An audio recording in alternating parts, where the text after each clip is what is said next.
جب پرنس رحیم آغا خان پاکستان پہنچے تو بہت سے لوگ حیران تھے۔ آخر ایک ایسا شخص جو نہ کسی ملک کا صدر ہے، نہ بادشاہ، نہ وزیر اعظم، اسے ریاستی پروٹوکول کیوں دیا جا رہا ہے؟ صدر پاکستان خود استقبال کے لیے موجود، خصوصی سیکیورٹی کا انتظام، اعلیٰ حکومتی شخصیات کا وہاں موجود ہونا، اور پھر ایسا استقبال جو عام طور پر سربراہان مملکت کے لیے مخصوص ہوتا ہے، ایک سوال کو جنم دیتا ہے کہ کون ہے یہ پرنس رحیم آغا خان؟ لیکن جب آپ اس خاندان کی تاریخ جانیں گے تو آپ کو پتہ چلے گا کہ اس کہانی میں برطانوی سلطنت، افغان جنگ، اربوں ڈالرز، گلیمرس شادیاں اور ایک انتہائی طاقتور مذہبی نیٹ ورک شامل ہے۔ یہ صرف ایک مذہبی خاندان کی کہانی نہیں ہے، یہ کہانی ہے طاقت کی، اثر و رسوخ کی، اور ایک ایسے عالمی نظام کی جو 2 صدیوں سے دنیا کے طاقتور حلقوں میں موجود ہے۔ اس خاندان کی جڑیں 19ویں صدی میں ملتی ہیں، وہ وقت جب برطانوی سلطنت ہندوستان پر اپنی گرفت مضبوط کر رہی تھی۔ اسی دور میں حسن علی شاہ نامی ایک شخصیت منظر عام پر آتی ہے جو بعد میں آغا خان اول کہلائے۔ تاریخی ریکارڈ کے مطابق وہ ایران کے قاجار دور میں کرمان کے گورنر رہے۔ بعد ازاں سیاسی اختلافات کے باعث ایران چھوڑ کر افغانستان اور پھر بر صغیر کی طرف آئے۔ 1839 میں پہلی افغان جنگ شروع ہوئی۔ برطانیہ کو خوف تھا کہ روس افغانستان کے راستے ہندوستان تک نہ پہنچ جائے۔ اسی خوف کے تحت انگریز افواج افغانستان میں داخل ہوئیں۔ ابتدا میں انگریز کامیاب رہے، لیکن جلد ہی کابل میں شدید مزاحمت شروع ہو گئی۔ 1842 میں برطانوی فوج کو بدترین شکست کا سامنا کرنا پڑا۔ تاریخ دانوں کے مطابق کابل سے جلال آباد واپس جانے والے ہزاروں فوجیوں میں سے صرف چند افراد ہی زندہ بچ سکے۔ بعض تاریخی روایات کے مطابق اسی دور میں آغا خان اول نے برطانوی افواج کے ساتھ تعاون کیا تھا۔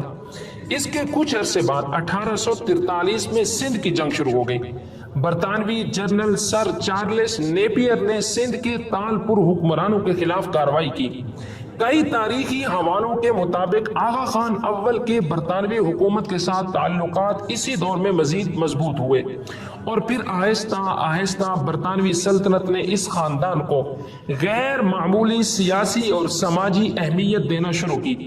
بعد میں آغا خان سوئم سر سلطان محمد شاہ عالمی سطح پر ایک بڑی شخصیت بن کر ابھرے۔ وہ آل انڈیا مسلم لیگ کے ابتدائی صدور میں شامل رہے اور 1937 میں لیگ آف نیشنز کی اسمبلی کے صدر بھی منتخب ہوئے۔ یہاں سے اس خاندان کے عالمی روابط مزید مضبوط ہوتے گئے، لیکن یہ خاندان صرف سیاست یا مذہب تک محدود نہیں رہا۔ وقت کے ساتھ ساتھ ان کی دولت، طرز زندگی اور عالمی تعلقات بھی دنیا بھر کی توجہ کا مرکز بن گئے۔ Private jets, luxury yards, Europe کے محلات، اربوں ڈالرز کی سرمایہ کاری۔ آغا خان خاندان کو دنیا کے امیر ترین مذہبی خاندانوں میں شمار کیا جاتا ہے، اور شاید سب سے زیادہ حیران کن چیز ان کی گلیمرس شادیاں تھیں۔ پرنس علی خان جو پرنس رحیم کے دادا تھے، انہوں نے اپنے دور کی مشہور ہالی ووڈ اداکارہ ریٹا ہیورتھ سے شادی کی تھی۔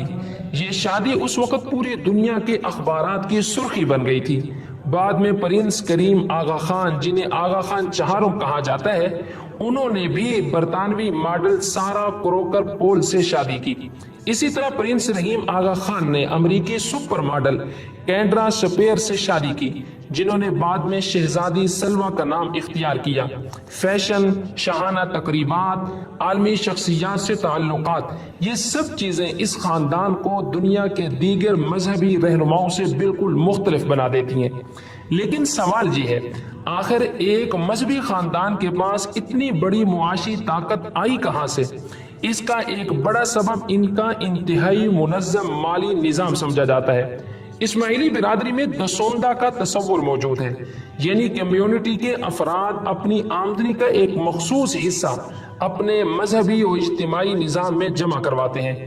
اسماعیلی موقف کے مطابق یہ رقم فلاحی منصوبوں، تعلیم، صحت اور کمیونٹی کی ترقی کے لیے استعمال ہوتی ہے۔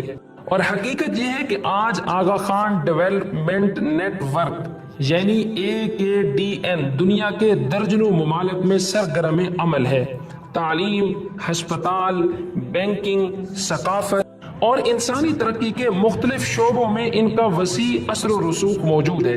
پاکستان میں HBL، سرینا ہوٹلز، آغا خان یونیورسٹی اور آغا خان ہسپتال جیسے بڑے ادارے اکثر اسی نیٹ ورک کے تناظر میں زیر بحث آتے رہتے ہیں، لیکن جتنا بڑا ان کا معاشی اور سماجی نیٹ ورک ہے اتنا ہی بڑا مذہبی اختلاف بھی موجود ہے۔ اسلام میں بنیادی عقائد بالکل واضح ہیں، یعنی عقیدہ توحید، 5 وقت کی نماز، رمضان کے روزے، حج اور زکوٰۃ، جبکہ اسماعیلی فکر میں امامت کو مرکزی حیثیت حاصل ہے۔ ان کے نزدیک ہر دور میں ایک حاضر امام موجود ہوتا ہے جو روحانی رہنمائی کا مرکز سمجھا جاتا ہے۔ اسی وجہ سے ان کی بعض مذہبی تصورات عام سنی اور شیعہ مکاتب فکر سے مختلف سمجھی جاتی ہیں۔ مثال کے طور پر وہ عام مساجد کی بجائے جماعت خانے میں جمع ہوتے ہیں، وہاں مخصوص انداز میں دعا ادا کی جاتی ہے جو روایتی اسلامی نماز سے بالکل مختلف ہے۔ اسی طرح یا علی مدد کا جملہ ان کے ہاں بطور سلام اور دعا کے استعمال ہوتا ہے، جبکہ اہل سنت والجماعت علماء توحید کے تحفظ پر زور دیتے ہوئے قرآن کریم کی آیت ایاک نعبد و ایاک نستعین کو بنیاد بناتے ہیں کہ مدد صرف اللہ تعالیٰ سے مانگی جا سکتی ہے۔ اسی طرح روزے، حج اور بعض دیگر عبادات کے بارے میں بھی اسماعیلی فکر کی بعض باطنی تشریحات روایتی اسلامی تعبیرات سے مختلف سمجھی جاتی ہیں۔ اسی وجہ سے جامعہ ازہر، رابطہ عالم اسلامی، دارالعلوم دیوبند اور پاکستان کے مختلف مکاتب فکر کے علماء نے ان نظریات پر تنقید کی ہے۔ تاہم اسماعیلی برادری اپنے موقف میں یہ کہتی ہے کہ ان کی تعلیمات اسلام کی روحانی اور باطنی جہت کی نمائندگی کرتی ہیں۔ یہی وجہ ہے کہ یہ بحث صرف مذہبی نہیں رہی بلکہ تاریخی، سیاسی، فکری اور معاشی بحث بھی بن چکی ہے۔ لیکن یہاں ایک اہم سوال ہر مسلمان کے لیے موجود ہے، کیا دولت، گلیمر، شاہانہ زندگی، عالمی پروٹوکول اور طاقت کسی نظریے کے حق ہونے کی دلیل ہے؟ قرآن ہمیں بار بار یاد دلاتا ہے کہ دنیا کی چمک دمک ہمیشہ حق کا معیار نہیں ہوتی۔ قارون کے پاس بھی خزانے تھے، فرعون کے پاس بھی طاقت تھی، لیکن اصل کامیابی صرف حق، ایمان اور قرآن و سنت پر قائم رہنے میں ہے۔ اس لیے ایک مسلمان کے لیے ضروری ہے کہ وہ ہر چمکتی ہوئی چیز سے متاثر ہونے کے بجائے ہر نظریے کو علم، تحقیق اور قرآن و سنت کی روشنی میں پرکھے۔ اسی میں نجات ہے۔